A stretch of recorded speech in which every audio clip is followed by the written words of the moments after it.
Welcome to the news update on AFRICUNIA television, reaching you from our studio in the nation's commercial capital, Lagos, Nigeria. I am Deborah Ezeh. Many thanks for joining me. We begin from Nigeria. The Ohanaeze yesterday claimed that 18 sitting governors as well as a number of the country's past leaders are backing the Labour Party presidential candidate, Peter Obi.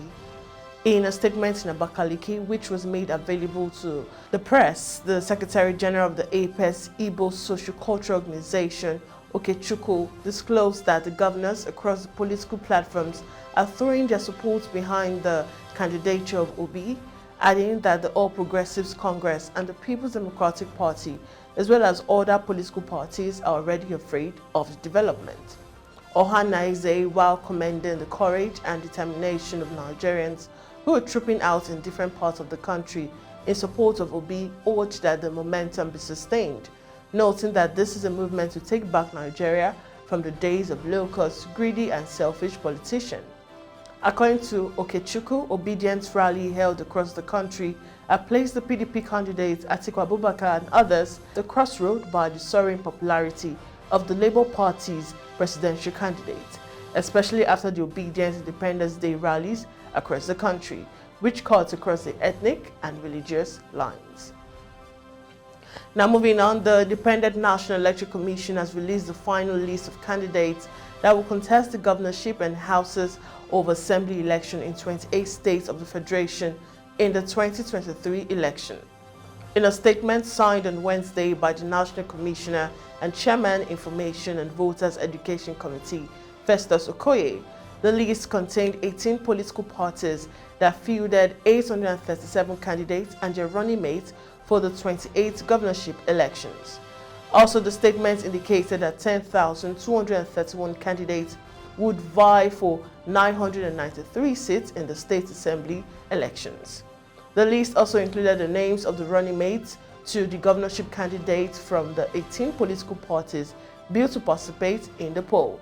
And no fewer than 14 candidates in the 12 states have been knocked off the INEC list on account of the litigation and controversies that dogged the party's primary election. Now, according to elections timetable for the 2023 general elections, the governorship and state houses of assembly election will take place on March 11, 2023.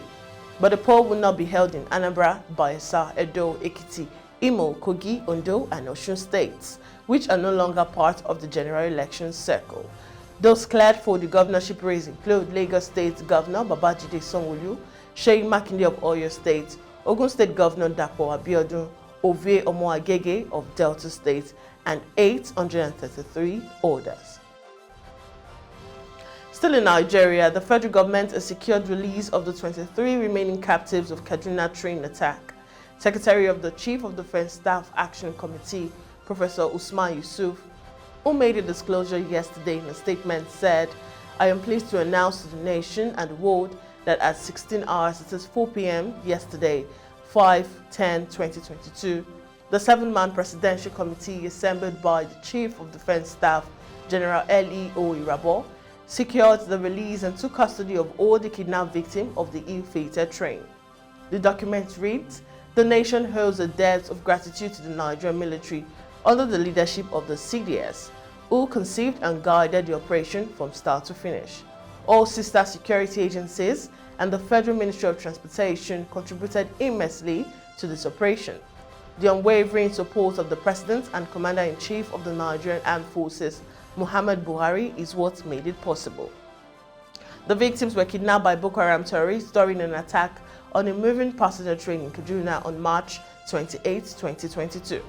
The hoodlums who attacked the AK-9 train in Kaduna had before now released hostages in piecemeal, with the last release being on August 19, 2022.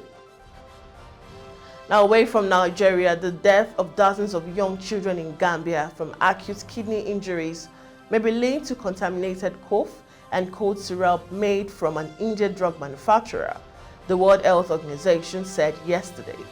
The findings announced by WHO Director General Tedros Adhanom follow tests on several medicinal syrup that were suspected of causing 66 child deaths in the tiny West African country.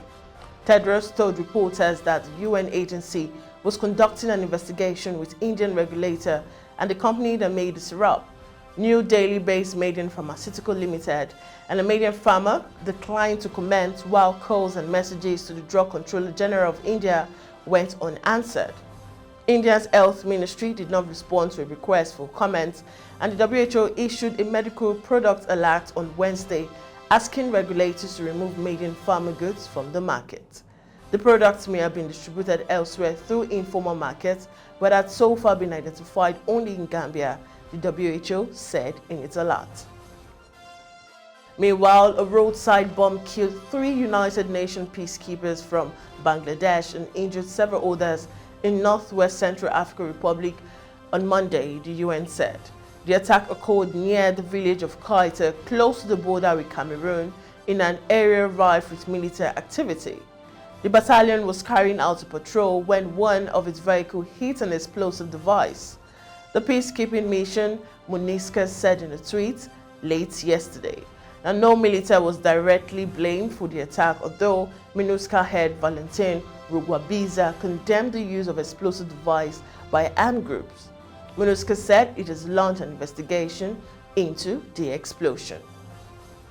Still on the African scene, Ethiopia's government and rival Tigrayan forces said on Wednesday they have accepted an invitation by the African Union to participate in peace talks aimed at ending a 2-year conflict. Now, the talks slated for this weekend in South Africa will be the first formal negotiation between the two sides since the war broke out in November 2020, two diplomatic sources said. The conflict has killed thousands of civilians and uprooted millions. Both sides had previously said they were prepared to participate in AU-mediated talk, but intense fighting has continued to rage across the Tigray, a northern region bordering Eritrea. Now, the Ethiopian government has accepted this invitation, which is in line with principled position regarding the peaceful resolution of the conflict and the need to have talks without precondition. Redwan Hussein, the National Security Advisor to Prime Minister Abiy Ahmed, said on Twitter. In a statement, the Tigrayan forces said they had accepted the invitation and asked for clarification on who had been invited as participants, observers, and guarantors. The Tigray People's Liberation Front said last month it was ready for a ceasefire and would accept an AU-led peace process after previously raising objections to AU proposals.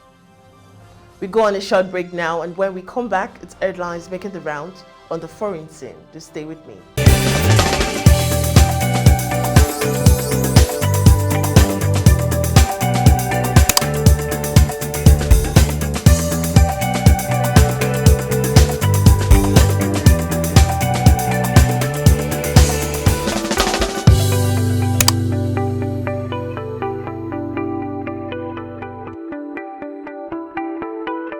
And now welcome back. Now top headlines on the foreign scene.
Now on to the sports scene. Erling Haaland scored twice as Manchester City cruised to a 5-0 Champions League victory over FC Copenhagen at the Etihad Stadium. Now, Norwegian nets with his first touch of the game and doubled the lead inside the first half for his 19th goal in just 12 appearances for the club. An own goal by David and a Riyad Mahrez penalty heaped further misery on the Danes in a one-sided game before Julian Alvarez made it 5 late on with his first Champions League goal after 9 of fine work by Jack Grealish. It was that easy for City as Haaland was substituted at halftime, with the match already won and Pep Guardiola's side progressing serenely into the knockout stages, having now picked up 9 points from their first 3 games. They top Group G, 8 points clear of Sevilla in 3rd place, and Manchester City return to Premier League action on Saturday as they host Southampton at 3 p.m, with Guardiola's side then travelling to FC Copenhagen on Tuesday. And that concludes the news update on AFRICUNIA television. Do follow all our social media platforms on Jointo and Pangram the City, Instagram, Facebook, and on Twitter in that respective order. You can also subscribe to our YouTube channel to stay updated to our news and subsequent programs. Once again, I am Deborah Ezeh. Bye for now.